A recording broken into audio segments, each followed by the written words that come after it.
Et garder son énergie pour combattre, voilà, ça sert à rien d'être en colère. Il vaut mieux se dire, cette énergie, je vais essayer d'aider à faire bouger les choses pour mieux diagnostiquer. Alors, je suis partie sur ce projet associatif parce que je me suis dit qu'il fallait que je fasse quelque chose de positif de cette maladie, que c'était dur d'annoncer un cancer et que quand on disait il est où le cancer et qu'on parlait de l'anus, alors là, voilà.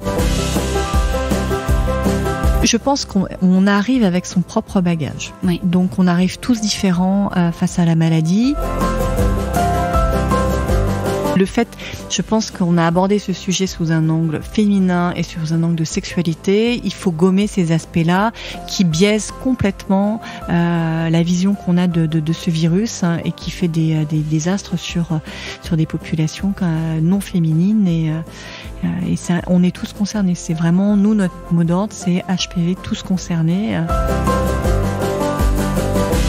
Et voilà, et effectivement, ça aura changé ma trajectoire, mais je peux pas dire que ma vie d'après est moins bien que ma vie d'avant.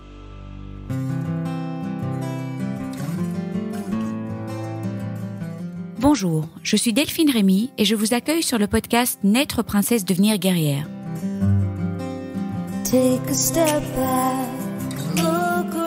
Le podcast qui parle de coups durs, de rebonds et de la maladie autrement. Vous entendrez ici des personnes inspirantes, des médecins, des experts, des philosophes qui, j'espère, vous feront du bien. Vous entendrez aussi des hommes et des femmes, comme vous, comme moi, des super princesses et des héros du quotidien qui gèrent et qui galèrent, comme vous, comme moi. Ils s'écroulent parfois et ils se relèvent.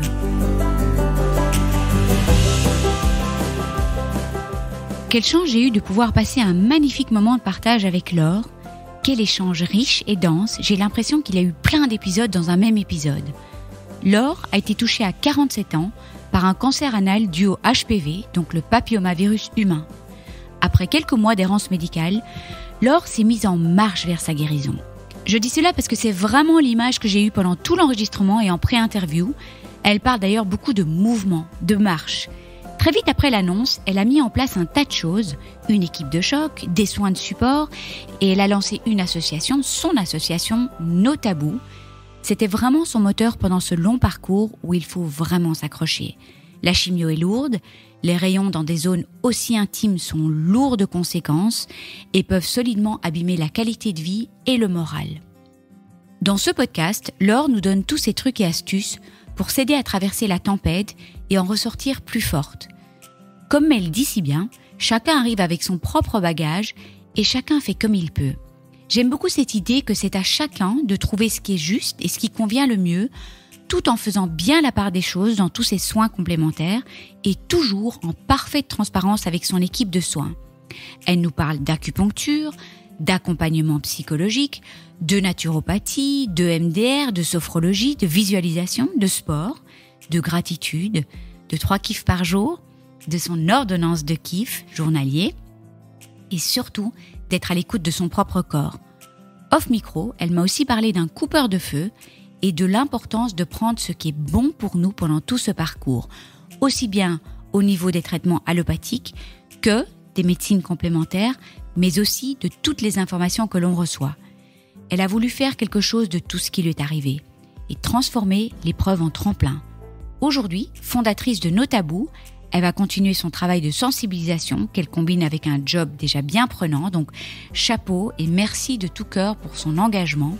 Les principales missions de No Tabou sont la sensibilisation, l'information autour de l'infection au papillomavirus et les condylomes ainsi que de l'ensemble des cancers associés, et puis la réalisation d'événements afin de collecter des fonds pour mener des actions auprès des jeunes et des malades. No Tabou est membre du collectif Demain sans HPV. Je vous souhaite une excellente écoute et je vous garantis d'être reboosté après cet épisode. Bonjour Laure. Bonjour Delphine. Merci mille fois de m'accueillir chez toi. Alors je découvre l'extérieur de Paris parce que c'est vrai que je reste souvent à Paris et donc je suis ravie. Alors il y avait une pluie battante et maintenant un beau soleil, donc j'ai pu visiter le petit parc là juste à côté. C'est ravissant. Donc merci et je sais qu'en haut il y a ton mari et ton fils qui se taisent pendant l'enregistrement, donc merci à eux aussi. Et voilà, j'aimerais que tu te présentes. Alors la Laure pas malade et Laure, on dit malade ou ex-malade ? Je me suis jamais sentie malade en fait. Donc effectivement toujours un peu du mal à se dire malade, ex-malade ou pas. Oui. Mais déjà la Laure avant, femme plutôt active professionnellement, mère de famille nombreuse, et puis un peu avant la cinquantaine vu que j'étais diagnostiquée à 47 ans, voilà. Donc, on voudrait dire dans la force de l'âge, et au moment où on est plutôt très actif parce qu'on a encore plein de projets pour ses enfants et puis plein de projets professionnels et pas mal de choses. Donc, pas forcément un emploi du temps qui laisse penser qu'on va passer du temps dans le domaine médical. Oui, oui. Voilà, est-ce que tu veux nous dire encore, est-ce que tu as des passions? Parce que je vois ici on en parlera après, l'ordonnance des kiffs, piano. Oui, alors piano mis de côté pendant des années. Avec la maladie, on se dit c'est peut-être l'occasion de ressortir des choses. Plus que le piano, c'est la musique. Ouais, j'aime beaucoup la musique et je pense qu'effectivement, quand on passe des moments difficiles, la musique est un très très bon partenaire pour nous accompagner. Superbe thérapie, quoi. Exactement. Et puis, mais chacun trouve ses thérapies. L'art-thérapie est assez vaste. Et puis le sport, parce qu'effectivement, le sport est un très très bon équilibre pour le mental. Oui, ça, tu nous en parleras dans tout ce que tu as mis en place. Alors, on va un petit peu retracer l'histoire de ce qui t'est arrivé. Et j'ai appris énormément de choses dans ce domaine. Et d'ailleurs, il y a 3 podcasts sur le HPV. Et donc, que s'est-il passé? Raconte-nous un petit peu ton histoire. Tu commences où tu veux. Voilà.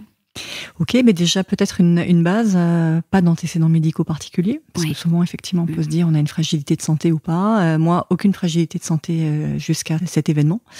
Un premier problème gynécologique qui est arrivé juste avant le diagnostic, qui m'a amené à faire pas mal de contrôles médicaux. Pendant ces contrôles médicaux, rien n'a été révélé de réellement problématique. Donc, je reprendrai l'expression quand j'en ai parlé à mon boulot et que je m'étais arrêtée pour la première fois de ma vie pour un arrêt de travail lié à une opération. Et je leur ai dit, vous inquiétez pas, je serai absente pendant 3 semaines, c'est mécanique. Et puis, tant que c'est mécanique, le médical, c'est pas très grave. Et puis, effectivement, le jour où on découvre qu'on a un cancer, c'est plus tout à fait du mécanique, et on est confronté à autre chose. Mais donc, les problèmes gynécologiques étaient juste avant, mais ça n'a rien à voir. Juste avant, a priori, n'ont rien à voir. Oui. Voilà. Donc. Et pas d'antécédents tu ne savais pas que tu étais porteuse du HPV, en fait. Je ne savais pas que j'étais porteuse du HPV. J'avais une connaissance très limitée du HPV, mais comme la plupart des gens, j'imagine. Et je fais partie des gens qui ont un accès aux soins. J'ai cette chance-là quand même de faire partie des gens suivis. Donc, rendez-vous gynécologique annuel. Donc, je connaissais le HPV sous la dimension du contrôle du col de l'utérus et puis point barre, sans avoir imaginé l'envergure du HPV. Oui, parce que est-ce que tu estimes que les gens sont très informés? On en parle de plus en plus, mais les gens, maintenant que tu es complètement dans ce domaine, est-ce que tu penses? Moi, je trouve qu'on en parle un peu plus, mais déjà c'est parce que je suis plus dedans, donc je suis beaucoup plus attentive au sujet. Mais il y a encore énormément de choses à faire pour en parler, parce que ça reste quand même un sujet qu'on aborde sous un angle très féminin. Et c'est vrai que ça fait partie d'un de mes combats d'aujourd'hui, de se dire effectivement le HPV doit être abordé, que ce soit féminin, masculin, quel que soit le genre, quelle que soit l'orientation sexuelle. En fait, on est tous concernés par le sujet du HPV, et que le HPV ne se limite pas au col de l'utérus, et qu'hélas, il fait de nombreux autres dégâts. Oui. Alors, comment est-ce que ça a commencé? Est-ce qu'il y a eu des symptômes? Et comment est-ce que ça a été découvert? Alors, je trouve que c'est important d'en parler parce que ça peut aider des personnes. Voilà, est-ce que tu as eu des premiers symptômes? Alors, mon objectif et la prise de parole que j'ai sur ce sujet, c'est jamais facile de parler de ces sujets qui touchent vraiment l'intime. On a souvent un sentiment de honte quand on est touché dans des phases intimes. Donc l'idée d'en parler aujourd'hui, c'est pas forcément de vouloir raconter ma vie, mais c'est justement d'aider des personnes qui seraient dans des situations similaires à mieux anticiper et à comprendre ce qui peut se passer. Et donc moi, des problèmes gynécologiques, ok. Au moment où ces problèmes gynécologiques semblent rentrer dans l'ordre, je me dis, il y a un truc qui tourne pas tout à fait rond.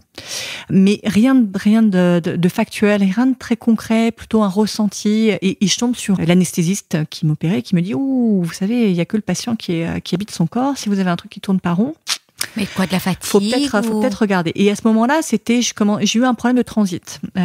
Donc là, cette personne-là m'a orientée en disant, votre opération gynécologique, on peut tout à fait la décaler. Allez voir, il y a peut-être des choses qui se passent par ailleurs. Si vous avez un problème de transit, allez voir un proctologue. Il est préférable de voir, on peut décaler l'opération, il est préférable de voir un proctologue. Personne n'a envie d'aller montrer ses fesses à un médecin, soyons clairs. Donc, aller trouver un proctologue en urgence, parce qu'on a une opération qui est planifiée, etc. Bon, déjà, c'est un truc un peu sioux. Je trouve une proctologue qui me fait un examen physique et qui ressort avec un diagnostic qui est pas forcément toujours très flatteur, mais qui est assez courant toutefois, des hémorroïdes. Ok, donc on repart avec ça. Disons qu'il y a rien de grave, pas de caractère d'urgent. On n'est pas forcément pour autant content. Avoir des hémorroïdes, c'est pas forcément très plaisant, mais pas la gravité et pas la prise de conscience de la situation. Et puis finalement, les problèmes de transit rentrent dans l'ordre. Donc rien n'inscrit le truc dans le marbre. Je suis opérée d'un point de vue gynécologique. On peut se dire que post-opératoire, c'est un peu compliqué la remise d'un transit en place. Les choses se remettent en place. Voilà. J'ai eu la chance d'avoir une équipe gynécologique super, et pour le coup, c'est ma gynéco qui m'a dit, qui est venue me voir dans ma chambre après opération, et qui m'a dit quand même, la personne qui vous a diagnostiqué des hémorroïdes, j'ai rarement vu des hémorroïdes comme ça. Il faut pas lâcher. Il faut que vous trouviez quelqu'un. Mais post-opératoire, on a un délai, donc j'ai laissé passer ce délai. Et puis quand je l'ai revue, c'est elle qui m'a quand même remis un petit rappel à l'ordre. Et là, je me suis sentie seule en fait. C'était un petit ange, celle-là, parce que complètement. Oui. Cette femme, j'ai été la revoir et je la remercie 1000 fois parce que c'est elle qui a été assise quelque part sur mon épaule à me dire non, il faut pas laisser les choses passer. Il y a peut-être un truc, et c'est parce qu'elle m'a un peu titillée, parce que on est tous pris par le quotidien de la vie, et j'aurais pu très bien toi qui travailles comme une dingue, repartir dans le quotidien de la vie. Mais donc c'est finalement des cancers qui se très silencieux. Ils sont silencieux, insidieux. Très, très silencieux. Et pourtant, quand on a posé le diagnostic, j'avais pas quelque chose de petit. Donc c'est assez stupéfiant d'imaginer que dans son corps, on peut avoir des choses aussi importantes et ça passe complètement. Donc, en fait, je suis arrivée aux soins en cherchant par moi-même parce que je me suis sentie très seule. Donc, j'ai cherché les meilleurs hôpitaux de Paris sur la partie digestive, et j'ai même culpabilisé à aller voir un chirurgien digestif en me disant il y a probablement des gens qui ont des problèmes bien plus graves que moi. Ces gens-là sont très pris, et c'est là aussi intéressant ce que tu dis, parce que si tu l'as ressenti, c'est que tu n'es pas la seule, et il faut s'écouter, voilà. Ce jour-là, j'étais à 2 doigts de retrousser chemin. Et si je ne l'ai pas fait, c'est par respect du professionnel de santé en disant j'ai bloqué un créneau dans son agenda, je ne vais pas, je vais y aller. Et je suis ressortie ce jour-là et j'avais déjà compris mon diagnostic, même s'il n'était pas posé. Il n'était pas posé. Il n'était pas posé. Il n'était pas posé. La personne qui m'a ausculté, pour le coup, a écarté les hémorroïdes au terme de l'entretien, et a fait ce que moi je cherchais à faire, c'est-à-dire que je voulais un examen, une coloscopie pour avoir un examen complet, et a demandé effectivement un examen complet en urgence, ce qui m'a donné la joie de passer une coloscopie un jour de Saint-Valentin. Et donc, journée. C'est la coloscopie, parce que tu parles de anuscopie aussi, c'est différent? Alors effectivement, merci de soulever le point. Lui, comment il a posé un diagnostic par rapport à la première personne qui avait ausculté, qui n'avait pas posé de diagnostic, qui était restée sur les hémorroïdes? Mais effectivement, il a utilisé un anuscope. Et depuis maintenant que je suis dans le sujet du HPV et que je suis beaucoup plus au courant, je sais également qu'il existe des anuscopes haute résolution qui permettent d'avoir encore un diagnostic plus tôt, parce que c'est pas toujours évident dans ces zones-là à l'œil nu d'identifier. Mais la coloscopie va skipper la partie anale ou pas? Alors la coloscopie, effectivement, on va rentrer une caméra et on va aller faire une navigation sur l'ensemble. Tout de suite au côlon, en fait. Oui. Sur l'ensemble, donc on va avoir une vue d'ensemble. Mais la coloscopie demande une anesthésie, ce programme, voilà. Alors que l'anuscopie, qui a déjà, c'est le signal que le médecin a vu et qui lui a donné envie de faire passer cette coloscopie en urgence. Ça, c'est tout proctologue peut avoir un anuscope. Donc et ça, il faut pas d'anesthésie, il peut juste. Et ça, il n'y a pas besoin de passer dans un examen de proctologie traditionnelle. Voilà. Donc c'est quand même bon de le savoir, parce que je pense que la première personne aurait utilisé un anuscope, peut-être qu'on aurait déjà effectivement gagné 3 mois. Et dans ces phases où les cancers sont dans des phases évolutives, agressives, finalement c'est assez important parce que ça grossit assez vite. Oui, j'avais écrit que tu disais c'était un peu latent au début, et puis après ça devient exponentiel. Donc là, on perd 3 mois, quoi. Là, on perd 3 mois. En fait, les cancers HPV, parce que pareil, ce qui est important, c'est derrière, c'est de pas faire culpabiliser les personnes qui se retrouvent à être diagnostiquées du HPV. Le HPV déjà est le virus sexuellement transmissible le plus courant. 80% des gens le rencontrent dans leur vie sexuelle. Alors par chance, la plupart des gens l'éliminent et on n'est que 10% à transformer ça en cancer. cancer. Donc, c'est extrêmement fréquent. Donc, effectivement, les phases sont très, très lentes pour être déclarées. Et donc, c'est des virus que l'on porte en soi pendant des années. Oui. Donc, quelque part, ce sont un peu des souvenirs de jeunesse parce que j'entends des couples qui, au moment des diagnostics, il y a aussi des déchirements au sein des couples parce que c'est pas toujours facile d'annoncer ça. Donc, c'est pas aller chercher le qui et le quoi, c'est de se dire qu'effectivement, mais c'est manuporté, c'est manuporté. Oui, c'est ça. On peut l'avoir depuis des années et bien avant même, même 30 ans. Oui, c'est ça. Exactement. On dit que c'est entre 15 et 30 ans pour oui, donc ça peut être avant d'avoir rencontré son conjoint ou oui. Tout à fait. En revanche, à partir du moment où la mécanique se met à être un cancer actif, là, les choses vont vite et les tumeurs peuvent croître de manière assez rapide. Donc, c'est quand même important de pas perdre de temps. On a la chance d'avoir une médecine qui fait des progrès régulièrement. Oui. Plus ces progrès seront à disposition du plus grand nombre, plus on évitera des cas. Il faut quand même penser que le cancer du canal anal, on parle souvent des hommes ayant des relations avec des hommes ou des femmes immunodéprimées. Globalement, c'est quand même effectivement les femmes qui sont les premières touchées par le cancer anal. J'ai appris ça, oui. Et qu'il est en augmentation en plus. Et qu'il est en augmentation, comme le cancer HPV-ORL qui est également en augmentation. C'est pas des cancers, il y a aucun cancer sympa, mais c'est vraiment pas facile, quoi. Et je suis vraiment très très contente que tu sois là pour lever les tabous, et on va vraiment continuer à les lever aujourd'hui pour que les gens puissent prendre la parole plus facilement aussi. Et puis tu m'as confié en off micro que tu permets parfois à des personnes de parler, et ça leur fait énormément de bien. Et donc, qu'est-ce qui s'est passé? La diagnostic, évidemment, qui est tombée. Donc, le diagnostic qui tombe. Au moment où on annonce le diagnostic, on annonce, parce que c'est ce qu'on voit à la coloscopie, on voit la situation topologique. Donc bas rectum, rectum 3 hauteurs de rectum. Et en fait, dans cette zone-là, on peut être atteint par différents types de cancers. Faut imaginer que le colorectal peut arriver jusqu'au bas du rectum. Ok, là, tu vas nous expliquer, parce qu'il y a la grosse confusion, anal, colorectal. Est-ce que tu peux vraiment bien nous expliquer? Effectivement, quand on dit qu'on a un cancer anal, on peut imaginer que c'est un cancer colorectal, et c'est pas la même chose. Effectivement, on a le cancer anal dont je parle aujourd'hui, est un cancer anal HPV induit. Voilà. On n'est pas sur des cancers génétiquement héréditaires, on est sur un cancer lié à un virus sexuellement transmissible.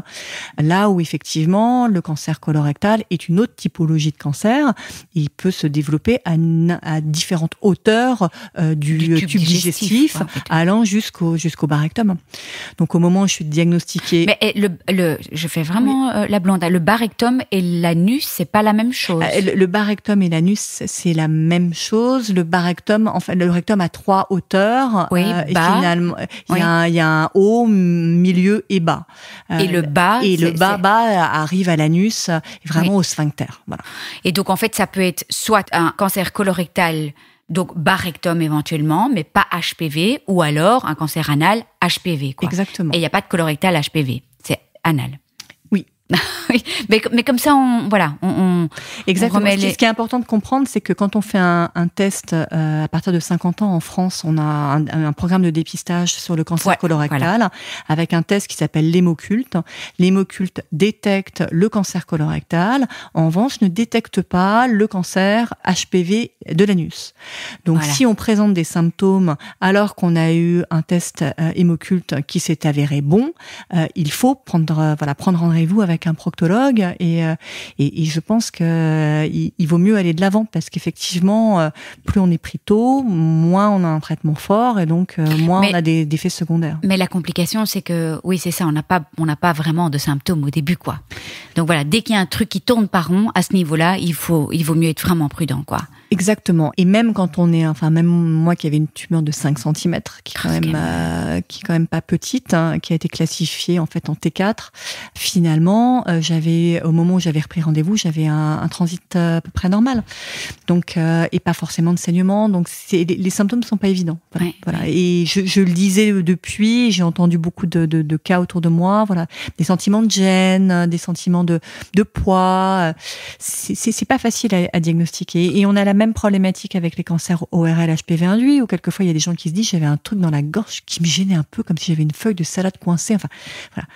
Mais il faut, en fait, l'idée c'est de pas s'écouter inutilement. L'idée c'est de se dire, si on a un symptôme qui est persistant, là il faut aller consulter. Mais c'est bien que tu le dises, c'est vraiment bien.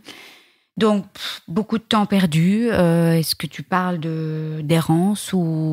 Alors, oui, il y a de l'errance parce que, effectivement, mon examen gynécologique, finalement, était un IRM et que l'IRM à la relecture laissé apercevoir la tumeur. Donc oui. Intéressant Après, culpabiliser, ça sert à rien. Un autre point essentiel, je pense que la colère, elle est humaine et on peut tous être en colère. Mais quand on fait face à une situation comme ça, je pense qu'il vaut mieux laisser la colère de côté, et garder son énergie pour combattre. Voilà, ça sert à rien d'être en colère. Il vaut mieux se dire, cette énergie, je vais essayer d'aider à faire bouger les choses pour mieux diagnostiquer. Et c'est ce que tu fais. Voilà comment tu fais de la colère intelligente là que tu utilises bien maintenant. Bon, et donc, on est parti pour des traitements vraiment lourds. Alors, il n'y a pas d'opération quand c'est... Alors, on a la chance de plus avoir d'opération, et ça, j'insiste, parce qu'il faut que les gens les bien. Enfin, pas d'opération, sauf s'il y a une stomie, quoi. Alors, voilà. Alors quand je dis plus d'opération, c'est-à-dire qu'à l'heure actuelle, les protocoles pour soigner les HPV du canal anal sont plutôt des protocoles autour de chimiothérapie, radiothérapie. Oui. Et pas, en premier lieu, pas l'opération. Après, l'opération peut arriver en second lieu, ou peut arriver parce que il y a eu des dégradations de certains tissus et qu'on est obligé d'opérer, voilà. Mais ou une réponse pas suffisante. Pas suffisante, mais c'est quand même déjà des progrès énormes qui ont été faits quand même depuis pas mal d'années en France. Mais j'entends des personnes quelquefois qui n'ont pas, parce que on a beau être dans un pays où on a un accès aux soins, il est quand même pas égalitaire sur l'ensemble du territoire français. Donc, il y a des zones sur lesquelles, effectivement, on entend encore, pour ce type de choses, on opère.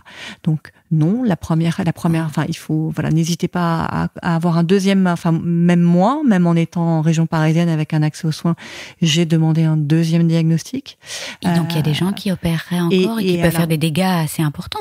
Quand on opère, il y a des impacts qui sont assez importants, alors qu'effectivement, la chimiothérapie et la radiothérapie, ce sont des traitements forts, mais ce sont des traitements qui permettent de garder des fonctions du sphincter, et donc qui sont moins invalidantes que le port de la stomie, qui a quand même un impact sur la qualité de vie assez important. Oui, tout à fait.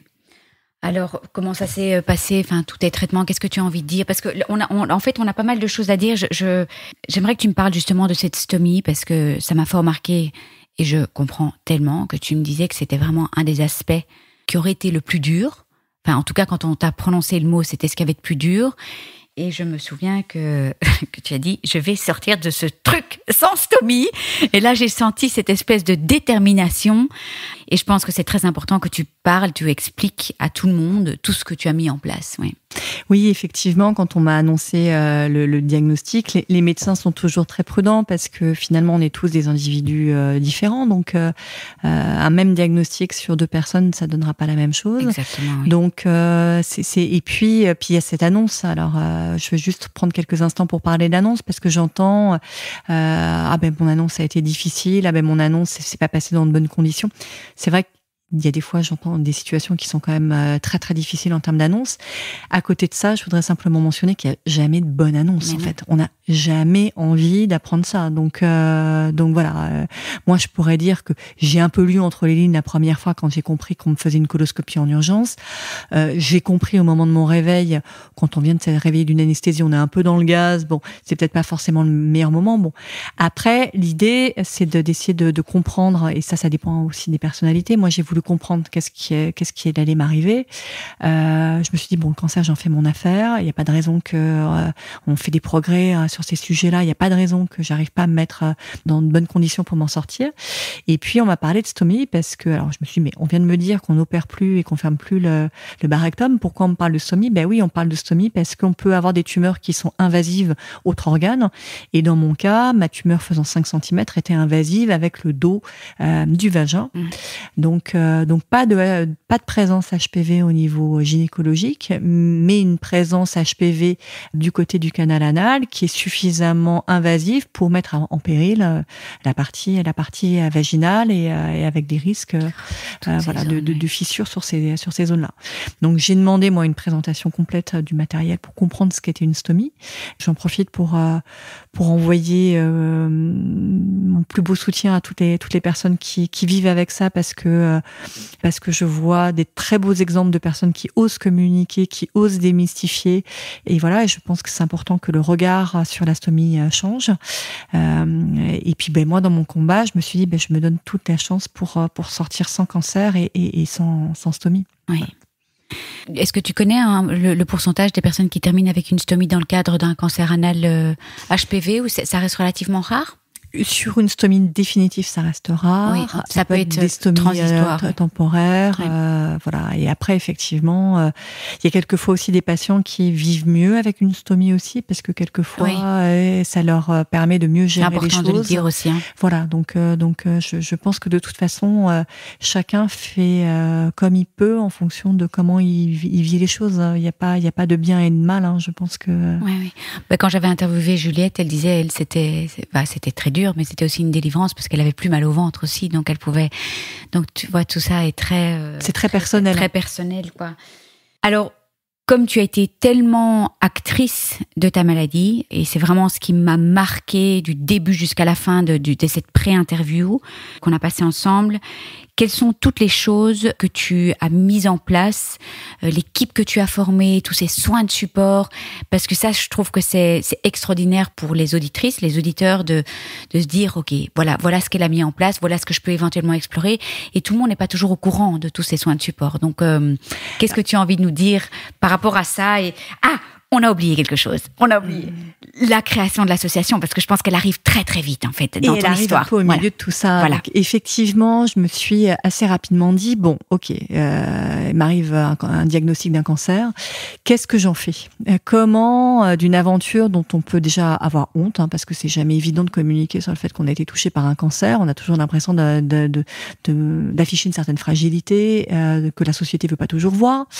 Et puis quand on parle du cancer de l'anus, ça devient très compliqué. Dis-moi, est-ce que je peux te demander, et tu me dis si je ne peux pas, est-ce que il y a eu des regards ou des idées reçues? Parce que, évidemment, j'ai fait le premier podcast où on explique bien que justement, ça n'a rien à voir avec les pratiques sexuelles, mais est-ce que c'était compliqué pour toi? Personnellement, je l'ai pas trop senti dans mon entourage. J'ai personne, mais je pense que parce que j'ai pris le contre-pied, en fait, en expliquant, en allant directement.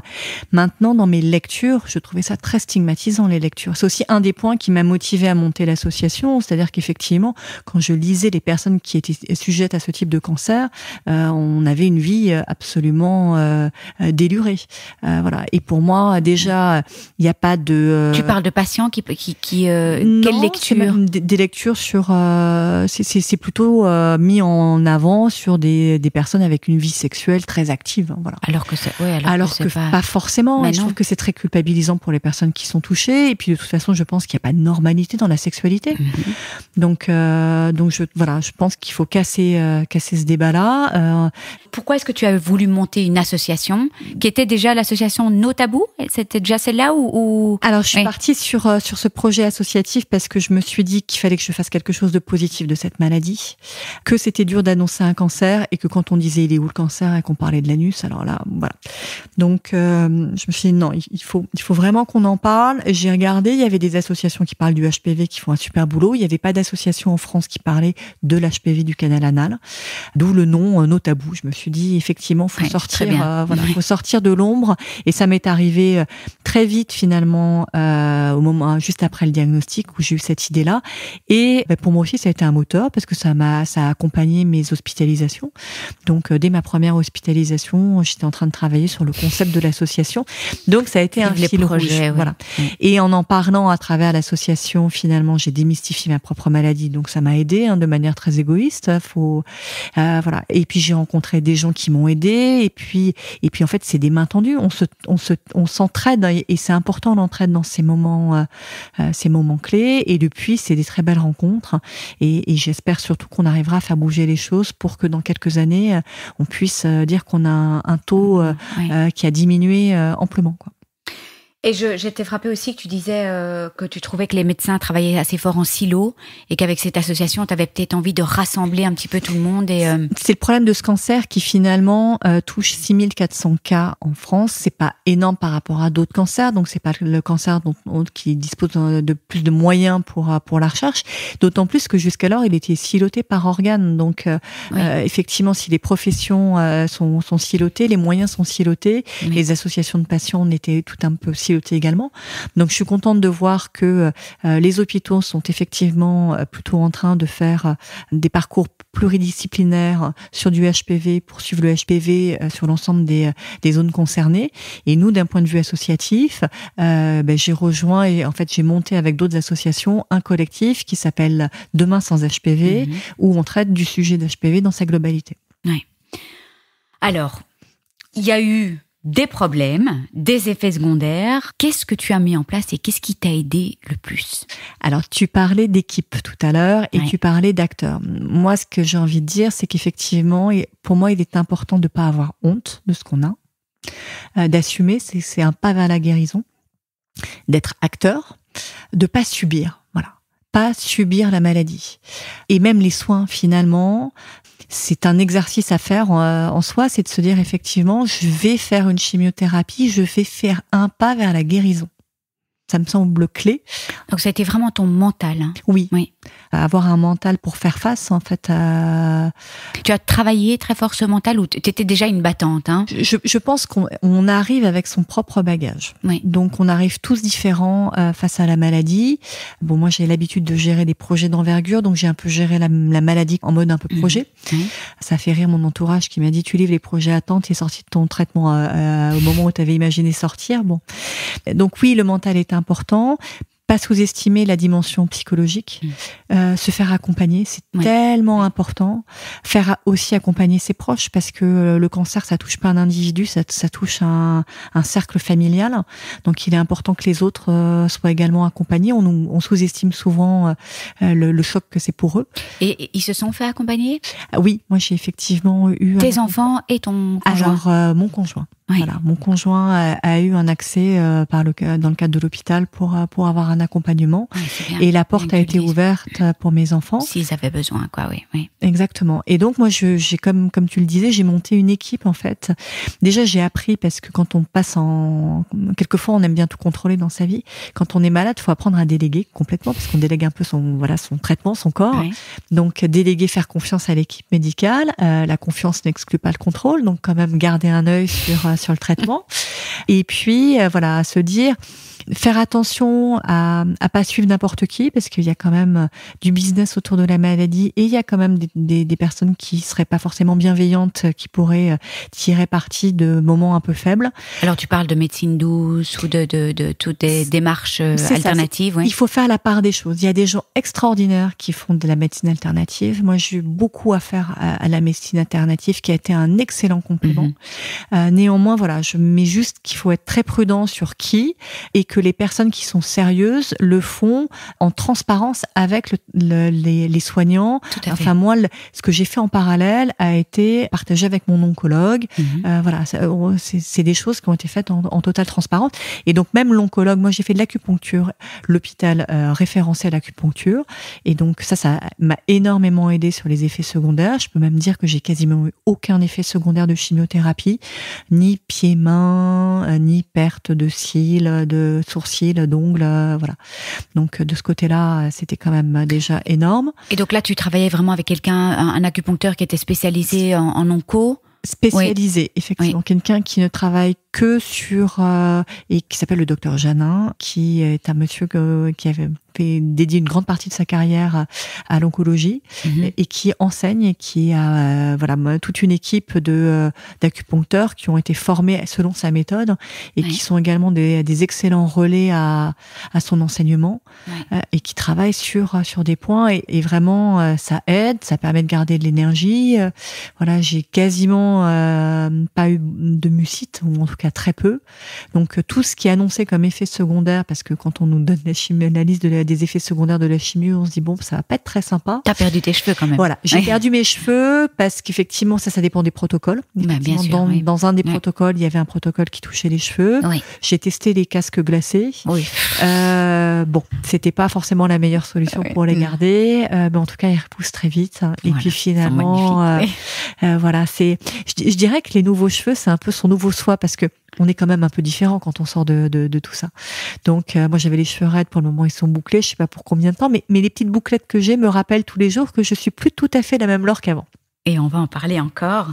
Alors, ton équipe de choc, les effets secondaires, donc il y a eu l'acupuncteur. Qu'est-ce que tu as mis encore en place? De la naturopathie. Je sais que les naturopathes ont été un peu secoués ces derniers temps, mais quand même, il y en a qui font un travail exemplaire, donc il faut le souligner, qui m'ont aidé, dans mon cas précis, à gérer toute la partie transit sans avoir une dose médicamenteuse supplémentaire à prendre, parce qu'on est quand même déjà beaucoup sous médicaments. Donc, on a fait ça uniquement avec un ajustement de l'alimentation différencié en fonction des stades du traitement, parce que donc on n'a pas les mêmes pour l'alimentation et aussi des compléments en naturopathie. Exactement. Génial. Et quoi d'autre encore? Et donc, je mettrai aussi en lumière le MDR, qui est une méthodologie qui permet, avec un travail oculaire, d'effacer des traumatismes. Alors, je dirais que j'avais pas forcément conscience d'avoir des traumatismes, mais je pense qu'en fait, tout à chacun, à travers sa vie, on porte des choses qui sont pas des choses énormes. En fait, quand on a un gros problème, on le traite, mais des petits problèmes, on les met de côté. Et finalement, on a quelque part plein de petits problèmes qui peuvent s'accumuler, qui sont des petits cailloux dans la chaussure qu'on laisse passer et qui nous prennent de l'énergie, et on rumine.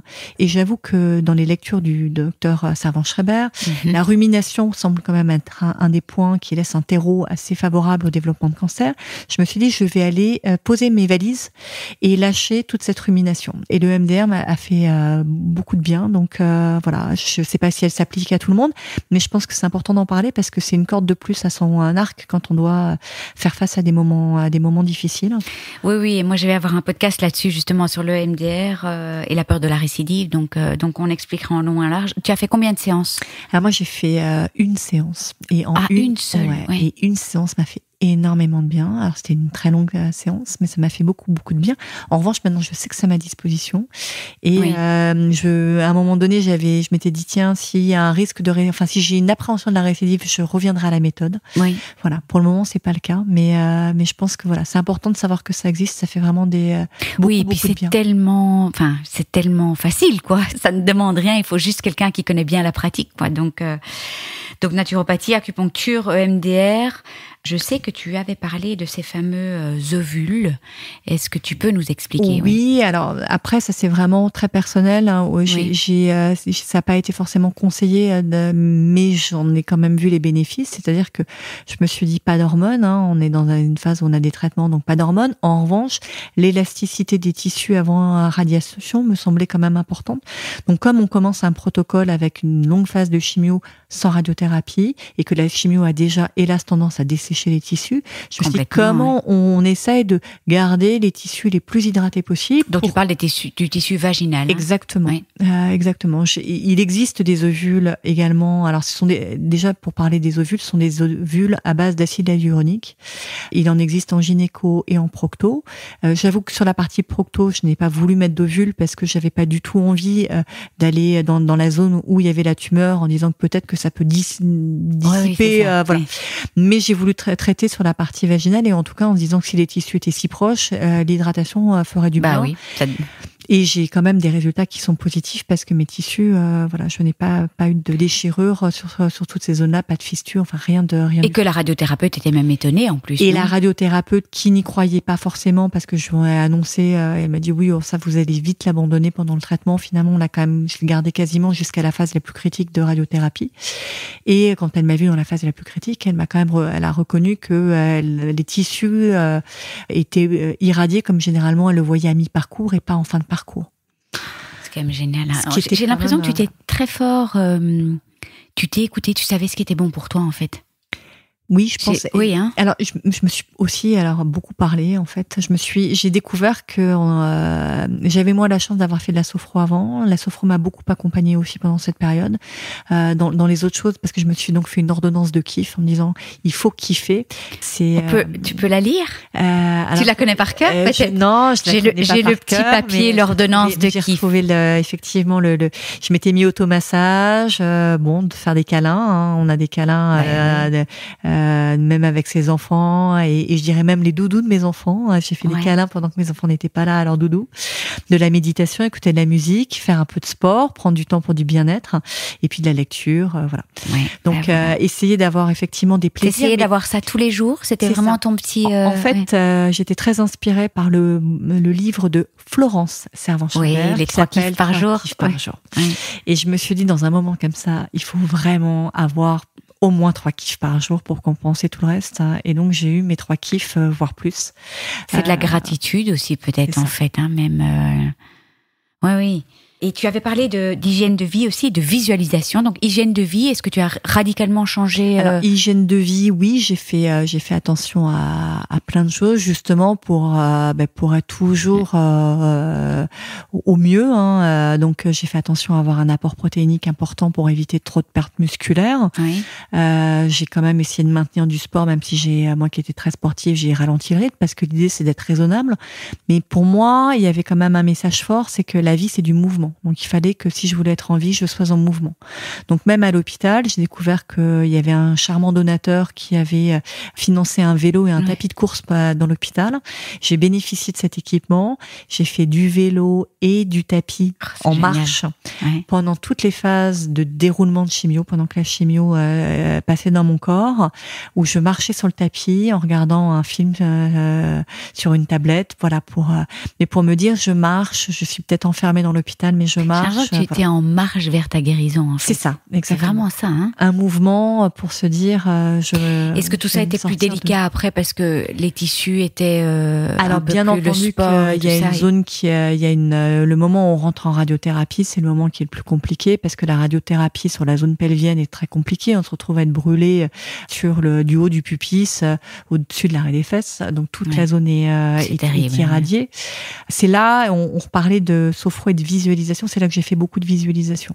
Ouais. Et je trouve que la sophro et la visualisation sont des bons palliatifs à des antidouleurs. Enfin, moi, je m'en suis beaucoup servi. Et qu'est-ce que tu visualisais? Je pense que tout à chacun essaye de visualiser des choses qui lui font du bien. Oui. Moi, j'ai une tendance à aller me mettre dans des lieux où je me sens bien, à pouvoir à m'imaginer sur une plage, dans un endroit un peu calme, à entendre le bruit de la mer, ou prendre les doudous de mes enfants, les mettre contre ma peau et me souvenir de mes enfants peau contre peau quand ils étaient bébés. Voilà. Et des sensations agréables. Exactement. Se faire plaisir par tous les sens. Et se parler, c'est pas devenir complètement fou. Mais c'est de se dire que finalement, nous, en tant qu'être humain, on est souvent dans sa tête, ou on est à fond dans son corps quand on fait du sport, mais on est rarement en train d'être entre les deux. Et en fait, c'est un peu un tandem corps-esprit. Et c'est ça que j'ai vraiment essayé. J'ai essayé de faire un autoscan très régulier le soir, au moment où on se pose, on est seul avec soi-même, de se dire, OK, qu'est-ce qui va pas, à quoi je dois être attentive, et puis à la gratitude, à remercier mon corps de me permettre comme je voyais qu'en fait j'avais gagné un jour de plus où je pouvais faire des activités, je disais merci, et puis le jour d'après merci, et puis sur les 5 semaines de radiothérapie, j'ai eu 10 jours où j'ai pas pu bouger, mais ce qui est sur 5 semaines, finalement très peu. Ah, quand même 10 jours, quoi. Ouais. C'est douloureux, c'est très douloureux. Ouais. C'est invalidant, voilà. C'est invalidant. Ça peut être une perte de confiance parce que on a aussi le transit qui est très très chamboulé. Donc on maîtrise pas très bien son transit. Donc ça peut être invalidant parce que même aller à sa boulangerie, on se dit c'est pas loin, mais est-ce que je vais y arriver? Qu'est-ce qui peut se passer? Enfin voilà, c'est des choses. Est-ce que tu as un message pour les femmes qui vivent ça et les hommes d'ailleurs, mais déjà accepter qu'à certains moments ça aille pas, c'est OK. On peut ne pas aller bien, c'est ok. Faut pas culpabiliser de pas être bien. Faut se dire que c'est peut-être qu'un passage, que c'est pas son état à vitam aeternam. Oui. Ça, c'est quand même important de se dire que en fait, on est dans un tunnel, il est compliqué, mais il y a une sortie. Et puis après, s'auto-rééduquer. Moi, j'ai essayé après post-traitement, une fois que tout était fini. Finalement, on a un peu déréglé son corps, donc on vit chez soi, on a une appréhension de pas savoir gérer, donc dès qu'il y a un moindre doute, on court aux toilettes en disant bon, comme ça moi j'y suis. Et puis on se dit non mais attends, là si je veux retourner à la vie normale et avoir une vie sociale, c'est tellement important pour le moral, il va falloir que je sorte de chez moi. Il n'y a pas des toilettes à chaque coin de rue. Donc apprendre à mettre de la distance aussi avec ces toilettes, hein, c'est-à-dire se dire bon ok, là j'ai peut-être envie, mais je vais peut-être apprendre à attendre 5 minutes. Puis je vais peut-être apprendre à attendre 10 minutes. Et puis progressivement réapprendre à gérer comme on le fait dans sa vie de tous les jours, c'est-à-dire que dans sa vie de tous les jours, il est important de pas être constipé, mais il est important aussi de pas être non plus dans un transit permanent, de retrouver ce juste équilibre et apprendre à s'écouter. Oui, avec des tissus qui ont été fortement abîmés. Mais Laure, vraiment merci d'en parler parce que j'imagine que c'est évidemment tous les sujets qui sont les plus compliqués après. Est-ce que tu veux nous parler un petit peu de sexualité aussi ou... Alors oui, et je veux parler de tout ça aussi à travers un peu l'association. Voilà. Donc l'association, donc je l'ai montée progressivement à travers de mes hospitalisations. J'ai eu la chance d'être assez rapidement mise en relation avec d'autres associations HPV. Donc ça a été clé parce que d'un projet où on est seul dans sa chambre d'hôpital à se dire on va se guérir et on va monter une association, on se retrouve embarqué sur d'autres. On découvre que d'autres sont passés par là et sont acteurs dans des associations. Donc, il y a cette force de collectif. Et donc, maintenant, nos tabous, il y a vraiment 3 piliers. Pour moi, dans l'association, il y a un pilier où je veux faire de la prévention, parce que je me suis rendu compte que moi, j'avais fait vacciner mes 2 filles et pas mon garçon, parce que pour moi, le vaccin protégeait pour le cancer du col de l'utérus et que mon garçon n'avait pas de col de l'utérus. Et donc, heureusement, il a pu être rattrapé, il était dans l'âge de rattrapage. Jusqu'à 25 ans, en plus. Alors, en France, c'est jusqu'à 20 ans moins 1 jour, le rattrapage. Sauf pour des hommes ayant des relations avec des hommes où c'est 26 ans. Et là, moi j'ai entendu que c'était 25 maintenant. Hein, dans le cadre de notre association, du collectif, on pousse pour que tout le monde, tous les jeunes puissent se faire vacciner jusqu'à 26 ans, mais ce n'est pas encore Oui, mais actif. On peut même se faire vacciner jusqu'à 35 ans en fait, finalement. Mais après ça, c'est à charge du patient. Alors, après, c'est à charge. Oui. Mais ce qu'on attend, nous, en termes d'association, c'est vraiment qu'il y ait une prise en charge financière pour que les jeunes adultes qui sont passés à travers les mailles du filet, soit parce que la période de Covid était quand même pas propice à d'autres vaccinations que la vaccination Covid, soit parce qu'ils sont dans des milieux où le sujet est tabou, soit parce que on a le droit de changer d'avis et à un moment donné se dire non, je vais pas me faire vacciner, et puis à un moment après se dire finalement je vais être parent, j'ai envie d'épargner des risques d'avoir des problèmes de colonisation et donc de pouvoir avoir une grossesse plus sereine. Il me semble important que les jeunes femmes puissent également avoir accès à la vaccination un peu plus tardivement que 20 ans moins 1 jour, quoi. Bien sûr. Donc prévention et vaccination. Vaccination, c'est un levier. Et beaucoup de mères de famille autour de moi n'avaient pas fait vacciner leurs enfants, leurs garçons. Donc j'appelle à les mères de famille à prendre conscience que leurs garçons sont concernés, pas que pour la protection de leur conjointe. Effectivement, les vacciner, c'est protéger de la circulation du virus. Mais eux-mêmes peuvent être touchés par les cancers ORL. Les garçons sont en première ligne et les hommes sont en première ligne des cancers ORL. Et anal. Et ils sont en deuxième ligne des cancers anal. Et ils peuvent également être touchés par le cancer du pénis, qui existe également. Donc ce pilier, c'est la vaccination. Vacciner dans des zones aussi et des milieux défavorisés parce que il n'y a pas une égalité de vaccination. Le deuxième pilier de l'association, c'est au niveau du corps médical, pour effectivement qu'on adresse le HPV de manière pluridisciplinaire et que en cas de doute, comme j'ai plusieurs patientes qui ont quand même eu aussi des problèmes gynécologiques un peu avant d'avoir un cancer anal. Donc peut-être quand même qu'il y a des choses qui se passent dans cette zone-là. Donc que les gynécologues soient aussi capables de se dire attendez, nous on parle beaucoup du HPV pour le col parce que je vous fais des détections du col, mais sachez que c'est un virus qui est également présent au niveau du canal anal. Si vous avez des doutes, allez voir un spécialiste. Oui, c'est ça, qu'ils en parlent, quoi. Qu'ils en parlent. Que ça reste pas au niveau... Voilà. Ouais. Donc ça me semble aussi un des piliers importants. Et puis, le dernier pilier, c'est d'accompagner les personnes qui sont atteintes, parce que il n'y a pas toujours de lieu pour en parler, et d'aborder ces sujets de retour à la sexualité, parce que par chance, les traitements nous donnent quand même beaucoup d'opportunités de sortir de la maladie, mais qu'une fois qu'on est sorti de la maladie, on a bien envie de retrouver une vie la plus normale possible, une sexualité la plus épanouie possible. Et je pense qu'il est important d'en parler. C'est pas toujours les médecins qui nous prennent en charge pour le cancer qui parlent de l'après, parce que eux ont fait le job pour le cancer, et donc le après, on se retrouve un peu seul. Voilà, donc en parler au sein de l'association, c'est se donner l'opportunité de partager entre patients son expérience, et ensemble on est plus fort. On a chacun ses petits tips des choses qui ont fonctionné, des choses. Et comment ça se passe? C'est sur Paris, ou est-ce que c'est par Zoom? Qu'est-ce qui se passe au sein de l'association? Alors, au sein de l'association, j'ai mis en place 3 exactement, pardon. Une capacité à prendre un rendez-vous en personnel, c'est-à-dire qu'on va sur le site de l'association, on peut prendre rendez-vous, et donc ça, c'est un appel plus personnel pour que les personnes partout puissent parler. En France, tu veux dire? Ils peuvent appeler l'association de partout qui sont en France. Donc ça va être un entretien téléphonique. Ouais, c'est super. Après, on a une visio par mois avec un groupe de patients, France entière, où entre personnes touchées, on peut parler librement du sujet. Et puis, et là, toi, tu es là pour modérer, et par moi, exemple. Je suis là en tant que modératrice. Oui. Et puis, j'ai un projet qui n'a pas vu le jour la première année, mais que je compte bien mettre en place dès la rentrée.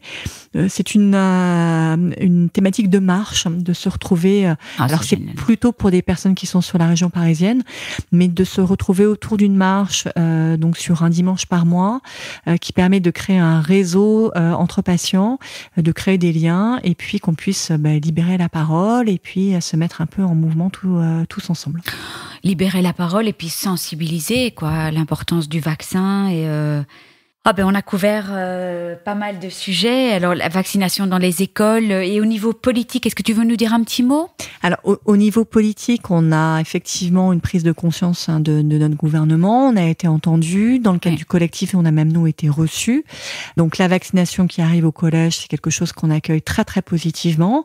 Voilà. Néanmoins, on attend de voir comment elle va s'opérer, comment les choses vont se mettre en place, parce qu'on pense que de toute façon, c'est pas une vaccination seule au collège qui va solutionner le problème et faire monter le taux de vaccination. Il faut qu'elle soit accompagnée de campagnes de communication pluriannuelle pour qu'on ancre, parce que les changements de comportement, ça s'opère pas en une année, ça prend, on a le retour d'expérience sur les antibiotiques, il faut 7 ans pour voir des changements de comportement. Donc il faut inscrire dans la durée les actions de sensibilisation sur la prévention du HPV, il faut unifier, il faut que le message soit le même. À l'heure actuelle, le problème, c'est que selon les spécialistes, on a un message qui n'est pas le même autour du HPV. Il faut simplifier ce message, que tout le monde ait le même message, et finalement, que l'on retrouve des communications à peu près similaires, accessibles à tous. Donc le collectif archi simple aussi bien pour les parents que les ados, parce que les ados aussi peuvent exactement. Enfin entre 11 et 14 ans, ils sont un petit peu jeunes en fait. Eh ben, écoute Delphine, on a préparé quelque chose avec le collectif et le support des sociétés savantes. Donc sur le site du collectif demainsanshpv.org, il y a un flyer avec une page pour les parents et une page orientée pour les enfants. Oui, parce que 11 ans, c'est encore un peu enfant. C'est pas vraiment ado, mais le problème, c'est qu'en plus, et on n'est pas obligé de parler de sexualité à ce moment-là. Voilà. Merci de l'aborder. Oui, tout à fait. Mais en fait, ça vient pas de moi. C'est Garlone et Sophie dans l'autre podcast sur le HPV. Il dit, à cet âge-là, on n'est pas obligé de parler de sexualité. C'est beaucoup plus facile. Ouais. C'est ça, c'est le fait, je pense qu'on a abordé ce sujet sous un angle féminin et sous un angle de sexualité. Oui. Il faut gommer ces aspects-là qui biaisent complètement la vision qu'on a de ce virus, et qui fait des désastres sur des populations non féminines, et ça, on est tous concernés. C'est vraiment, nous, notre mot d'ordre, c'est HPV, tous concernés. Oui. C'est un impact fort. J'aimerais revenir sur un petit point, c'est qu'effectivement le cancer, c'est le plus gros de la maladie, et on se concentre, et le corps médical est vraiment complètement axé sur le traitement, la chimio, la radiothérapie. Mais il y a plein de petits détails qui peuvent faciliter la vie des patients ou générer du traumatisme chez les patients. Et il faut pas les sous-estimer. Et chaque patient va percevoir les choses différemment. Moi, j'avoue qu'il y a quelque chose qui m'a fondamentalement perturbée. C'est que pour la radiothérapie, comme c'est une radiothérapie ciblée, et merci qu'elle soit ciblée, on a besoin d'être ultra précis. Et je comprends le corps médical et je comprends les contraintes du corps médical. Donc, pour ce faire, ils ont besoin de positionner des marqueurs parce que tous les jours, on va revenir recevoir sa dose de rayons. On va exactement être positionné au même endroit et ils vont pouvoir continuer à faire le traitement. Sauf que ces marqueurs ont été faits en tatouage à vie. Permanent. Et que d'un côté patient, on a un peu le sentiment d'être marqué. Et ça peut même donner une sensation d'être marqué comme si on allait à l'abattoir. Et j'avoue que c'est des choses qui peuvent paraître bénins pour un médecin, mais pour un patient qui prennent beaucoup d'importance à un moment donné où déjà on se sent plus maître de son corps, que les médecins s'approprient un peu son corps. Voilà. Et là, c'est un pas de plus vers ça. Donc, et là, on t'en avait jamais parlé, donc ça a été et ça a été minimisé après. Je crois que c'est la seule zone sur laquelle j'ai pas posé de questions. Moi, j'ai posé, quand on dit être acteur, moi j'ai posé des questions sur tout. J'ai essayé de comprendre sur tout. Là, ça me paraissait tellement évident qu'à l'heure actuelle, que ça allait partir, et qu'on faisait des tatouages semi-permanents, que j'imaginais pas que ça serait quelque chose qui resterait. Voilà. Alors, et là, c'est confirmé que c'est du permanent. Ah, mais c'est du permanent. Et normalement, c'est censé être 3 petits points, mais ça fait comme des tatouages, excusez-moi, mais de prisonnier. Il y en a un qui a bavé. Voilà. Alors, tu vas pouvoir explorer, enlever le tatouage. Voilà, on peut faire du laser, voilà. Mais c'est des petits détails qui n'en sont pas. Hein, c'est un détail qui n'en est pas. Et je crois qu'on peut tous avoir des choses comme ça qui nous marquent. Donc, c'est important d'ouvrir la discussion. Oui. Et même en tant que patient, finalement, de se dire que même les détails, il faut poser des questions. Oui. C'est presque une conclusion. Est-ce que tu as envie de conclure ce podcast d'une certaine manière ? Oui, je pense que il faut parler du cancer aussi positivement. Parce que le cancer, quand on nous l'annonce, pourquoi on vit si mal un diagnostic ? Parce que quand on pense cancer, on pense au pire. Et que finalement, il y a quand même des exemples. Et merci Delphine pour faire parler autour du cancer et animer ces podcasts. C'est prendre exemple, être rôle modèle et montrer qu'effectivement, en après-cancer, il y a une vie. Et que ma vie d'aujourd'hui, elle est pleine de bonheur. Et que ma vie d'aujourd'hui, finalement, j'arrive même pas à la concevoir sans être passée par l'expérience du cancer, parce que cette expérience m'a enrichi de plein de choses, personnellement, humainement, et voilà. Et effectivement, ça aura changé ma trajectoire, mais je peux pas dire que ma vie d'après est moins bien que ma vie d'avant. Voilà. Donc voilà, il faut garder espoir. Chacun a une force insoupçonnée en soi. Il faut aller la chercher et l'activer. Écoute Laure, merci. Et puis tant de projets, est-ce que tu vas en faire un full-time peut-être un jour ? J'ai repris une activité professionnelle. Ouais, mais très vite d'ailleurs en plus. Hein, oui. Au bout de 8 mois, parce que notre place, elle est insérée dans la société. Bien sûr. Après, je pense qu'il y a un gros travail à faire pour parler du cancer en entreprise. Il y a des choses qui bougent cette année. Je remercie tous ceux qui prennent la parole sur le sujet et qui aident à faire bouger les choses. Arthur Sadoun a quand même fait un gros travail, mais il me semble que tu vas continuer tout ça. Il faut faire prendre conscience que les personnes qui sont passées par là, c'est pas du on-off en fait. La maladie, c'est pas on-off. On ne revient pas au travail en étant guéri. Ce mot de guérison est compliqué dans l'après-cancer. Et finalement, si on élargit au-delà du cancer, je pense qu'il y a plein de maladies où finalement il y a du récurrent. Et ce récurrent, on veut pas le voir dans le monde professionnel, parce que dans le monde professionnel, on doit être capable d'être à 100% tout au long d'une carrière. Une carrière, c'est longue. Donc, il faut finalement réouvrir ce débat quand on parle de diversité et d'insertion dans l'entreprise. Il y a des actions à mener sur la maladie. Merci Laure. Merci Delphine. Je vous remercie de tout cœur de nous avoir écoutés. N'oubliez pas de vous abonner si vous désirez recevoir les notifications des prochains épisodes. Et puis si vous avez apprécié cet épisode, ça me ferait vraiment très plaisir que vous me laissiez une bonne note, 5 étoiles, comme à l'école, et peut-être même un commentaire ou un partage sur les réseaux sociaux, parce que c'est grâce à vos commentaires, à vos étoiles, vos partages, que le podcast pourra aider plus de monde encore, et c'est tout ce que je souhaite. Donner ou redonner espoir, ce serait les coups tous ensemble, partager nos joies, nos peines et célébrer toutes nos petites victoires. Si vous aussi vous désirez partager votre histoire, n'hésitez pas à m'envoyer une petite vidéo témoignage de 5 à 10 minutes avec les thématiques que vous souhaitez aborder.